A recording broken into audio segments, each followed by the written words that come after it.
కర్నూలు జిల్లా ఎమ్మికనూరులో భారత రాజ్యాంగ నిర్మాత అంబేద్కర్ 69వ వర్ధంతి కార్యక్రమాన్ని బీజేపీ నేతలు నిర్వహించారు.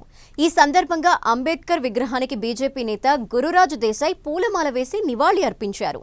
దేశంలో సామాజిక న్యాయం, సమానత్వం కోసం అంబేద్కర్ చేసిన కృషి ఎప్పటికీ మరవలేనిదని ఆయన కొనియాడారు. బడుగు బలహీన వర్గాల అభ్యున్నతికి ఆయన వేసిన బాటలో ప్రతి ఒక్కరూ నడవాలని గురురాజ్ ఆకాంక్షించారు. రాజ్యాంగం ద్వారా దేశ ప్రజలకి హక్కులను కల్పించిన మహనీయుడు అంబేద్కర్ అని ఆయన పేర్కొన్నారు.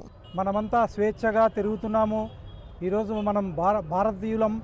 భారతదేశంలో మరి ఎన్నో మతాలు, ఎన్నో కులాలు, మరి అందరూ కలిసికట్టుగా ఈరోజు మనము శాంతియుతంగా స్వేచ్ఛగా మన భారతదేశంలో మన పనులు చేసుకుంటున్నాము, మనం సహజీవనం చేస్తున్నామంటే దానికి ముఖ్య కారణం మన డాక్టర్ బిఆర్ అంబేద్కర్ గారు మరి రాసిన రాజ్యాంగం యొక్క కీలకమైన ఈ ప్రోగ్రాంలో మన ఆయన రాసిన దానికి మనం అంతా ఈరోజు ఇలా తిరగడానికి కారణమైంది.